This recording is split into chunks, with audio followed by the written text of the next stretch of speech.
Good morning, Service Lines community. Good morning. Good morning. How Good are morning. you? Good morning, Jason. How you How doing? is everybody's Tuesday? Turn some lights up here. There we go. Got your coffee ready to go? I do. It is the morning I always grind, have my sir. coffee. It is the morning grind. Here's to your health. How are Woo. you doing, That's hot. Jeremy? This is good hot Jeremy stuff. popping in bright and early. Hello, Jeremy. Jeremy's got Hello, her Adam. Glad to see you guys this morning. Thanks for joining us. Got a couple other people popping in here, and then we'll get going. How was your weekend, Jason? My weekend is good. We were at a motorcycle rally over in Indiana. So, yeah, an association we're part of. It's not a motorcycle club. We're not in a gang. None of that stuff. It's a motorcycle association. We raised a lot of money this weekend. So, had the motorcycle rally, and then we came back to church on Sunday night. And do you remember John Jacobs and the Power Team? Yeah. Or there was John Jacobs and the Mega Force team. I mean, John Jacobs has been around for like 4+ decades, right? And they do these really incredible feats of power. You know, they break bricks, they bend iron, they break bats, they do just all kinds of crazy cool stuff in the name of God. And they go around the schools, they do crusades, and I mean, 1,000,000+ people have been saved through John Jacobs' ministry all over the world. So they were at our church this weekend, and so we got back in time to see John Jacobs this Sunday night, and that was pretty incredible to see that happen. So anyway, That's cool. Look up his new. It's the Next Generation Power Force Team is what it's called now. And so anyway, pretty neat to be seeing stuff like John Jacobs took a hammer. He just went and bought a hammer at Home Depot right before the show. He's like, I haven't done this in a while. I feel like I need to do it tonight. So he took a hammer and he over his chest, he snapped it in half. I'm like, that's so cool. Wow. Anyway, so That's yeah, pretty cool. Yeah, and we raised a lot of money to help his ministry out. So it was a good weekend, raising a lot of money and bringing a lot of awareness to a lot of different things. So yeah, That's there way you go. cool. Yeah. See, how was your weekend? It was pretty good. Pretty good. I mean, it was hot. I went down to the river. I had to paint my shed down there where I camp, and that took all day to get that done. You know, Saul, pressure washing it and all that. So Saul, the wants to know what your motorcycle gang's association. called. Yeah, it's called the Widow's Sons Motorcycle Association. So, been around for a long time. We actually have our we call it the Grand Gathering coming up here next week. I think it is week after that. Shane and I, and so each state has their own state rallies, and then every other year we have a Grand Gathering where, like, literally there will be men and women from all over the world coming to. This year it's in Muskogee, Oklahoma. And so there'll be several rides that week, and raising a lot of money. So good stuff. Way cool. Yeah. He lives close Jeremy to me. says, oh yeah, John Jacobs. That's cool. Yeah. Whenever you say John Jacobs, I instantly think of that song. John Jacob Jingleheimer Schmidt. His name is my name too. Yeah. And then there was it's always on Coco Melon that my granddaughter watches. Whenever we have my granddaughter, she's got to watch Coco Melon, and that's one of the songs that they sing in there. So as soon as you said his name, that's the first thing that popped into my mind. Well, for me, you got to watch the movie Rocket Man. There's a movie called Rocket Man, and the guy gets put into an isolation chamber before going into outer space. And it's him and another guy side by side in two isolation chambers, and you can hear each other. And so the whole time, I can't remember the guy's name in the movie, but he's sitting there, he starts singing that song in the middle of it, and he gets really quiet, and he's like, John Jacob Jingleheimer, John Jacob Jingleheimer, and the guy next door is going,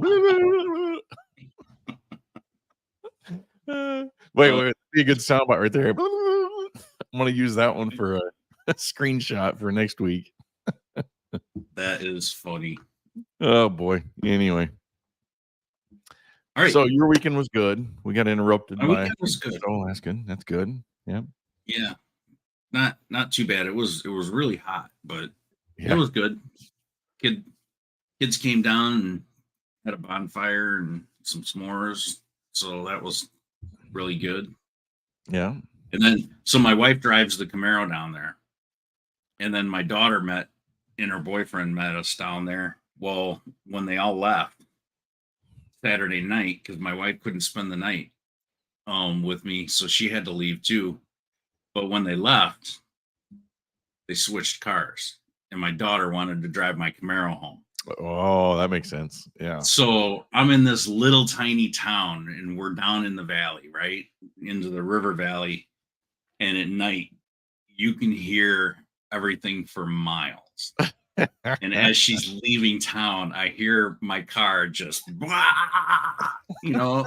So I texted her, and I'm like, or I texted her boyfriend, and I said, "Tell little Miss Leadfoot that sound travels for miles down here," and I could hear her getting on my Camaro.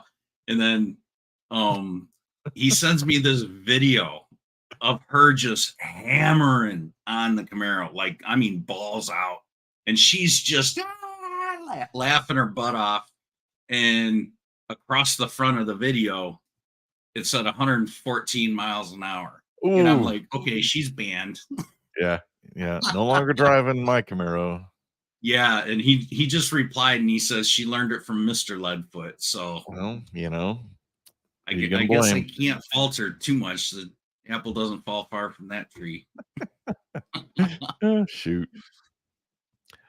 All right. All right. A couple more comments. Saul said Rocket Man. Yeah, that's an old movie. Yeah.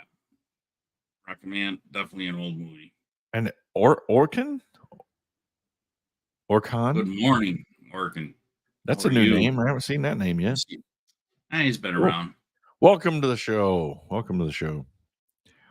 All right. So you got a prayer or you got a scripture this morning? Which one you want to do? Okay. I'll do the scripture if you do the prayer. All right.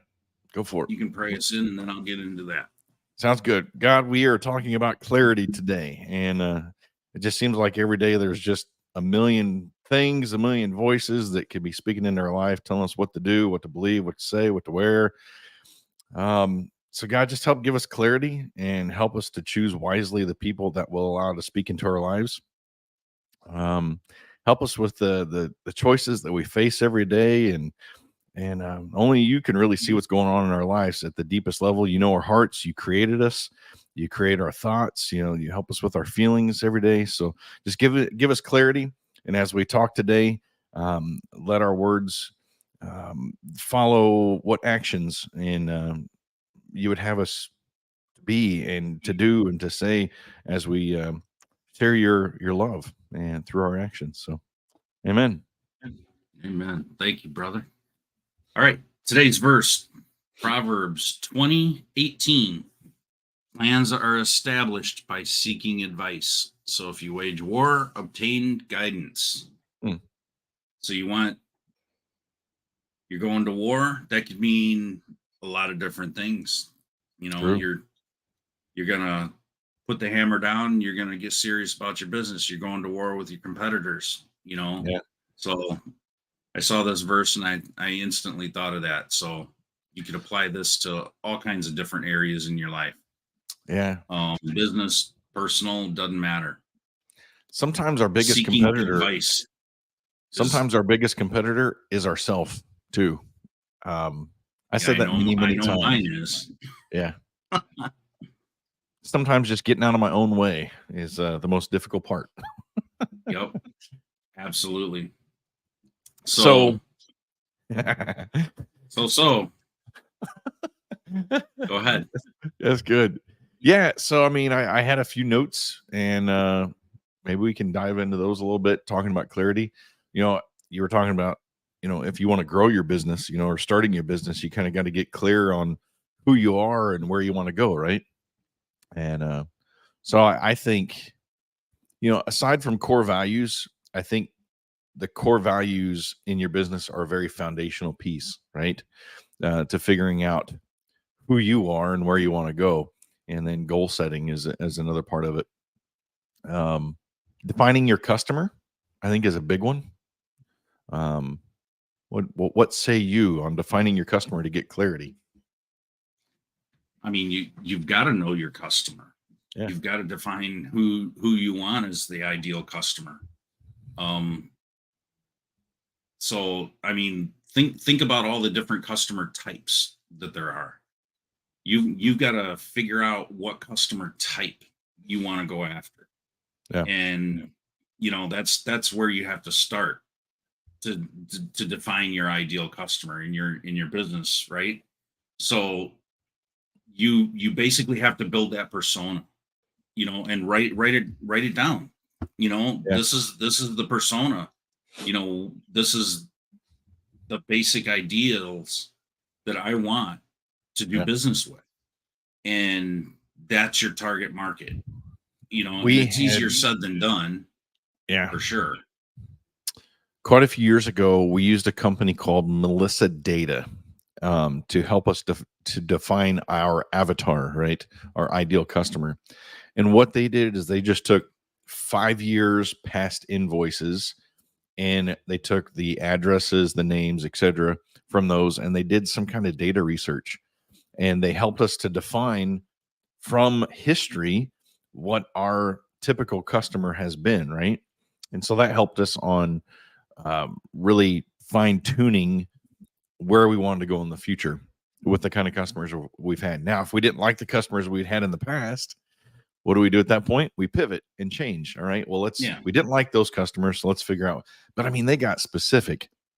I remember it was predominantly 67-year-old male, typically white. They had a house, even down to the point of the house was around 125,000 was the average house value at that point. This was like 2015, 2016. They had 2 cars. One was predominantly a regular 4-door type of family car, and then they typically had a secondary sports car. I mean, they got down to specifics on the data that they found. It was crazy. Wow. Interesting how they defined it. So, and then same thing with where we're at with my office help. We've defined our ideal customer: home services contractors, typically 1 to 6, 7 truck shops as our kind of bread and butter. The majority of ours are appliance repair companies now. So that's why we honed in on, hey, I want to be part of this show. Shana's part of this show. We're partnered up with a parts supply company that predominantly feeds appliance repair companies parts. So those are the things that we're looking at. Shana's heading down to Nashville to the huge convention this week. We've got PSA coming up that we're going to and sponsoring. So we've figured out who our ideal customer is, our ideal avatar, and we're honing our marketing in towards that. So we got Joe tuning in. Good morning, Joe. Joe Pregner. How you doing, buddy? So I think another good point is what makes you different. What your business doesn't have to be like a one-of-a-kind ideal to succeed, right? I mean, there's how many different appliance repair companies? I mean, just within 15 minutes of me, I can think of probably 4 legitimate appliance repair companies. And really 2 of them I would personally use myself. One of them we typically tend to use. He's not the greatest, but we use them because they show up when they say they're going to show up. They can fix a lot of stuff under warranty, so I mean, what's absolutely essential though is that what distinguishes you from your competitors, right? So what distinguishes you, Mike Carson, from all the other web design companies out there? It's hard to answer that without being really arrogant. Yeah. Well, but sometimes you got to be arrogant when you're thinking and designing, especially when it comes to marketing. Yeah, you literally have to, and there's a fine line between staying humble and, when you're really good at what you do, it's really hard to not, tout that. Yeah. But You got to do it in a humble way for me, in your I've got marketing. a lot of accreditations. I've just been doing it since 2004. So I've been doing it, 2 decades now. Yeah. And professionally, I did it more amateur before that. So it's been even longer than that. But I mean, I've worked with a lot of celebrities and high profile type people. I've I've just been doing it. I've prior to me really going into this, I worked as a body man in collision shops, right? Mhm. So one thing I learned, it doesn't matter how long you've been doing things because you can still be a hack. And there's so many people said I've been doing this 20 years, and you end up working with them, or you end up hiring them, and you find Mhm. out they're just butchers, Yeah. and you're like, I don't care how long you've been doing it, you've been doing it that long wrong, or you just gave up and just don't care anymore, Yeah. whatever the case may be. So I don't like to say I'm really good because I've been doing it that long. I've been I'm good because I've been caring that long to do a good Ah, job. that's good. So to put it that way is a little better explanation. It's and that's when your experience starts to come through and shine. Yeah. And I've surrounded myself with a good team, that complements me and that's teachable. Um I found that that's the key is who you have around you. It's not just you, Yeah. it's who you have around you. Who have you learned from? Who are you teaching? Who's complimenting you with areas that you're stored in, Yeah. and like I like to consider that I'm pretty damn good at my job Mhm. compared to probably 90% of my competitors. You know, i- in the market, there's a lot of hacks out there. Yeah. And a lot of just people sitting in their underwear in their mom's basement. And That's please tell me you when have pants on right now. I do, I do. Okay. I'm a professional. We're professionals here. I want to get clear on this and provide clarity that Mike Carson has underwear and has pants on right now, people. Always, always. But anyway, it's when I look at what a lot of people out there are doing, right? Even people that I'm pretty good friends with. I would go to these conferences, and I would teach at them. I'd speak at them and do a presentation, and then I'd ask people for examples, of what they're Yeah. doing, and all that, whatever the subject is. And they show me and they're proud. And I'm like, wow, you're showing this to customers. Like this is the work that you're doing down to the proposal. Like the Yeah. first thing that they're doing, trying to sell a job, the Yeah. proposal sucks. But Yeah. I'm getting on a tangent, but I'm just trying to convey that a lot of people out there aren't as good as they think they are. Yeah. And they're Sorry, I'm looking at Saul's you comment real I, quick. I just glanced down at that too. I gotta show her. Thanks for clarifying Mike's pants. Yes. Yes. There you go. Nice. But anyway, there's a lot of hacks out there. Yeah. There really are. And I it's think you hit it it's your on the head. competition, I think, and I can't help but feel good that yeah. I'm not that.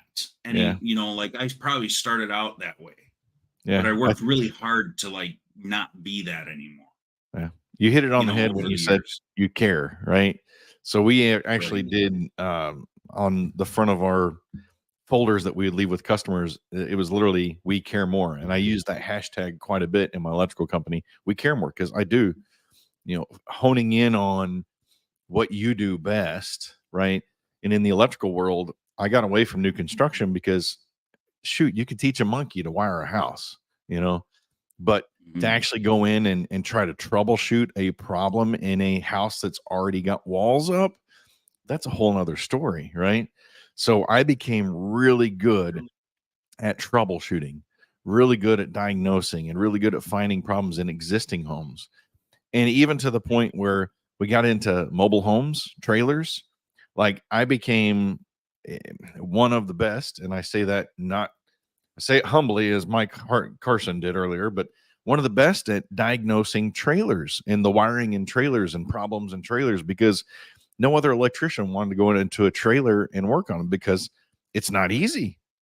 But it became easy the more and more I learned about mobile homes. I actually went to a manufacturer about an hour away from here and watched them in the new construction process putting together a mobile home, right? A mobile home is defined as it's got wheels underneath it until it sets in place. Then they take the wheels off in most cases, take the wheels off and maybe put it on a block or just put it on skirts, right? So mobile homes, modular homes, trailers. And I learned how to diagnose these things well from the very beginning. But being in new construction for 10 years helped because I feel like I could go into a house and I could visibly see, okay, if I ran this wiring, I would have possibly done it this way. And now, the last 2-3 years, they came out with all kinds of tools that you can help trace wires in the wall, right? Which was really cool. So, yeah, finding what makes you Yeah. different and really hone in on becoming the expert at that. That's when something I that like the really way clear. you said that you got really good at diagnosing things, because I can tell you Yeah. right now, mechanics are easy. You know, the physical moving parts, you know, all that stuff. That's the easy part.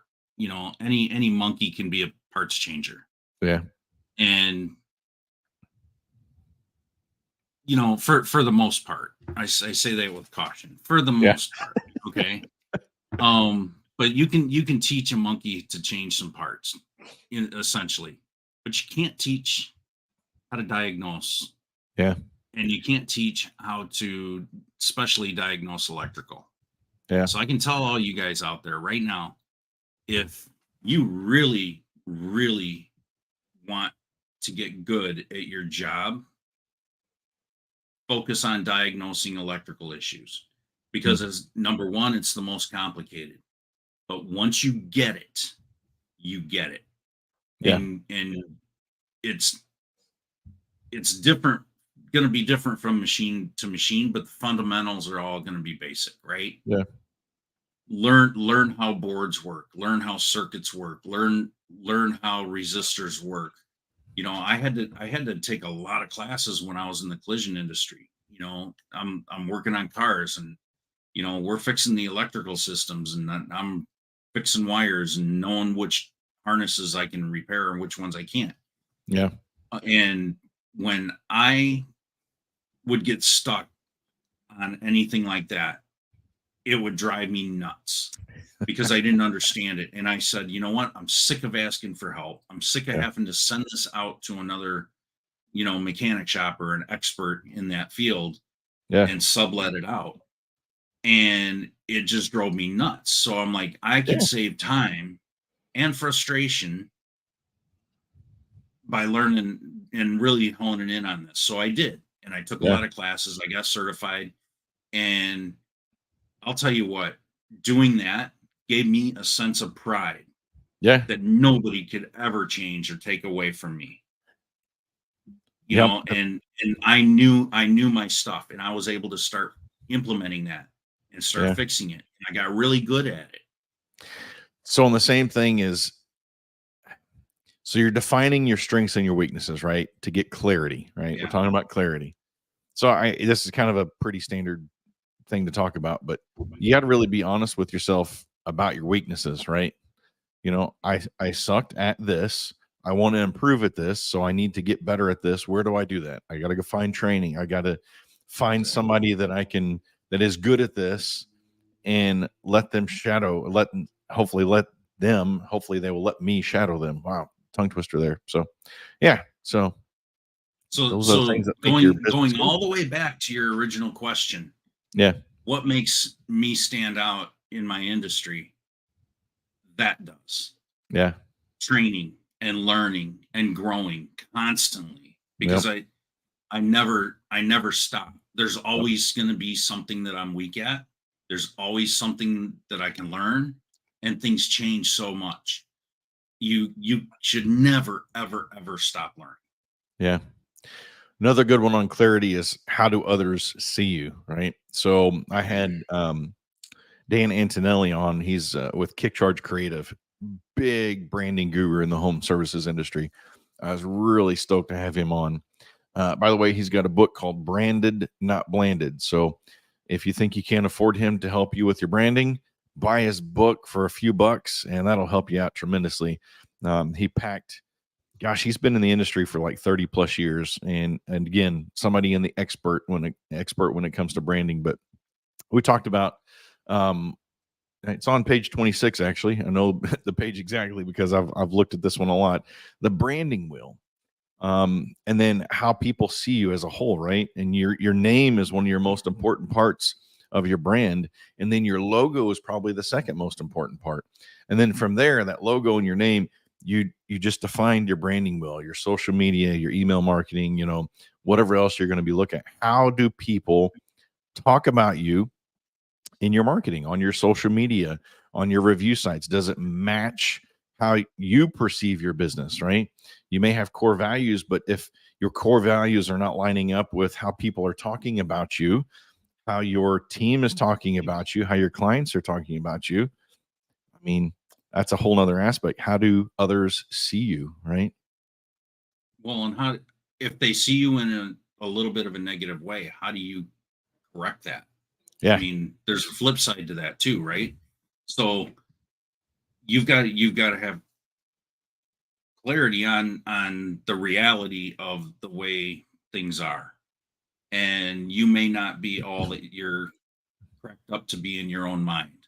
Yeah. Sometimes, and I've seen a lot of hacks out there in all these different businesses, and you're like, wow, you think that you're the king, and you're just a low level hack. But those are the same people that are out of touch with reality, right? Yeah. And that don't want to grow, and they can't step back out of their business and look at the reality of this is why customers are constantly calling me complaining. Yep. This is why customers threaten to sue me. This is why, um I'm struggling every single day to get new work, things like that. When you can step back and look at that big picture and then Yeah. start, being purposeful about, negating these problems, Yeah. that's when you start getting clarity around your business. And that's when you can start to correct it. Yeah. And, I think that's the hardest part is ask for advice, because other people are going to see things so much more clear than you do in your own business, because you're in Yeah. it too deep sometimes. I think beyond going in your business, you got to do it in your own personal life too. Finding 2, 3 Absolutely. people that you can take constructive criticism from, accept it so you can make yourself better.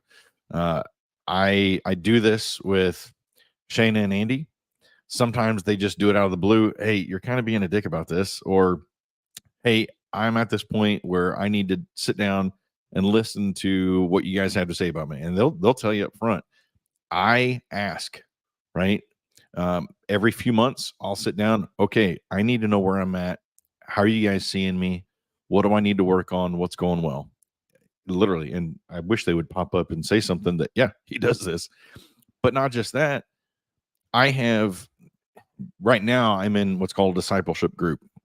So at our church, we have D groups, discipleship groups, and it's literally right now it's myself, one other guy from our church, and then one other guy who's Catholic.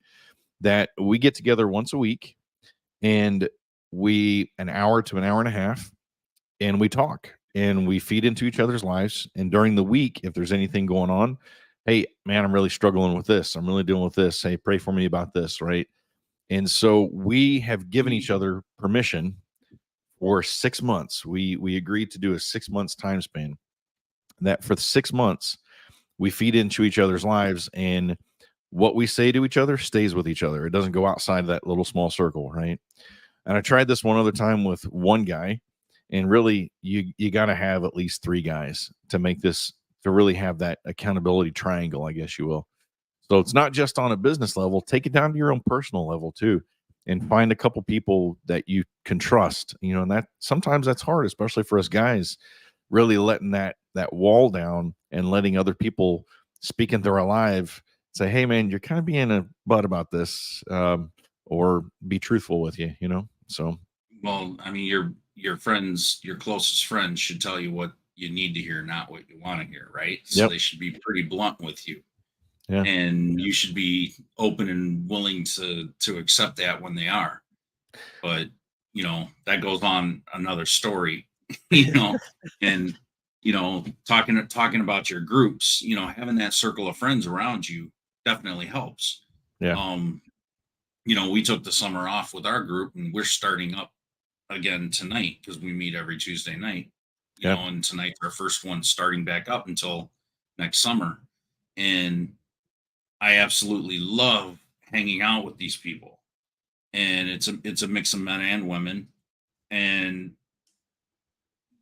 the amount that they can feed into my life is just absolutely amazing. Yeah. So I'm sure they say the same thing about all of us too, all the rest of us. We've been it really makes you close Yep. when you can share like that. And having those types of people in your life, you can learn from them at a different level, Yeah. not just in business, but applicable things that could pertain to your business. Yeah. And when your personal life is happy and going better and smoother, and you're getting that, I mean, that's your foundation. Yeah. If your business is built on top of your personal life, obviously it is. And if that foundation's crumbling, your business is not going to do well either. It's going to be Yeah. shaky too.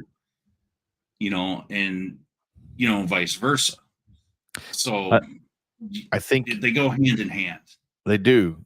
I think a big one on getting clarity, got to watch our time here, but in the long Yeah. run is I hate using the word goal setting, but everybody's familiar with goal setting. I like growth plan, right? What's my growth plan for the next year, 3 years, 5 years, 10 years when I, get to be 75? What's my growth plan to get me to that point, right? How much do I need and what do I want to be making at the age of 75, right? Whatever that may be, at 65, whatever age you plan on retiring from what you are doing. You guys have heard me say before, I got to sit and listen to John Maxwell talk about his retirement, right? And how at the age of, I think he's 76 now, he's like, I don't plan on retiring. God still has things that he wants me to say and do. He's still got plenty of books for me to write. So I don't plan on retiring. My retirement's going to be the day that I close my eyes for good. So I love how he talks about that. But so where do you want to be in that 5 years, 10 years from now, right? What do you need to be making to be able to live comfortably when you maybe physically can't do what you're doing now, right? I think that's something to really get clarity on and write out those long-term plans. We have our 10-year vision board right now, big, like I think it's 8 foot long, about 2-3 foot tall. That's in our break room, kitchen, training room area, so everybody can see what the vision is for 2032. Right? We did this last year, so for 2032, everybody can physically see where, as a company, we are going to be at, and they can easily put themselves in many different spots on that vision, right? So get clear on where you want to go and where you want to be at. It's got our revenue, Yeah. right? Where we want to be at in revenue in 2032. And if you take that revenue and you break it down to, your personal level, I mean, you can easily start looking at your growth plan for the future. So Yeah. Almost a year ago, we did this with the Service Alliance Group. We all got together. We went to a hotel and we had meetings all weekend, and we just spent that weekend getting clarity on what we wanted for our business, who our avatar was, and kind of design that around it, everything. And yeah, without us doing that, we couldn't have had focus. We would have been very distracted, Yeah. and we would have worked on honestly, a lot of things that didn't matter. Yeah, you the know, shiny and objects. yeah, and it helped keep us on track. Yeah. So take some time to purposefully go out of your business and literally plan it out and say, Yeah. this is what I want my business to be, and this is who I want to serve, and stick with it. You don't have to spend a whole weekend doing it. It that probably just took a lot longer for us because there's more than one person, honestly. Yeah. So usually when it's one or two people, you can make decisions pretty quick. But when you start adding more than that, everybody's got a different opinion on things. Oh, So yeah. getting on the same page is a lot harder. But As you're finding out as we're redesigning our website. yeah. But Yeah, anyway, that's a whole nother topic. yeah. But yeah, get clear on what you want out of your business. Get clear on how can your business provide for your life, for your personal life. Find all those connections. So Man, this is something we could probably talk about a long time, because I still have other, like, what's your big why? What do you really want to be doing in the long run? There's just so much more that we could talk about when it comes to clarity in your personal life, clarity in your business, clarity in your marriage, clarity as a husband. Oh man, this could go so many different directions. This is a good topic. I'm glad they chose this one this week. Yeah, So, this was a good theme. So yeah. All right, everybody. We're gonna get out of here. Hope you enjoyed it. Oh, wait. We'll see you Saul next. wants to know, what year's your Camaro? Oh, 2014 Super Sport 2SS convertible. What engine? Add the convertible. It's like a boat on 500 horsepower boat on wheels. Wow, 500 horse. That's pretty cool. 502 to be exact. Yeah. Had a So dyno. our sports car is it's a 2017 Ford Mustang. It's got the 2.3 liter. Sorry, but it's the turbo. So I know the car you have, because my son, 3 weeks after I bought my Camaro, he went out and he got himself a 2016 Mustang convertible. So I'm gonna say he's got that. This is Shayna's car. This is Shayna's car. Yeah, I will say, honestly, I like his interior better, and his. It rides more cushy.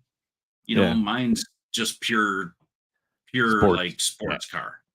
I drove a 20 when we were looking at getting a sports car. I drove I think it was a 2017, or was it 2017 or 2018 Camaro. It was a hard top though, and that was the thing. We wanted a convertible, but it had Chevy's got the 6.2 or 6.4 liter. Yeah, mine's got the 6.2. My gosh, that thing was fast. I was pretty impressed by that. Yeah. But I will say, for a 2.3 liter turbo, it's 310 horse right out of the factory. It'll get up and go. So it does. My son, I was driving around with it, and he's like, "Dad, put it in sport mode." So I put it in sport mode, and it opens the throttle body, and adjusts the steering and all that stuff. And I'm like, this thing suits pretty good for a little four banger. Yeah, right.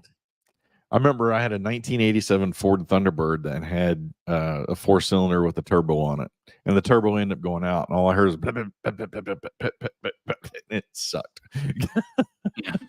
So, all right. Hey, good talking cars, good talking clarity. Everybody have a great week, and thanks, Mike, for wearing your pants. Anytime. All right. We'll talk to you guys later. All right. See have you a good week.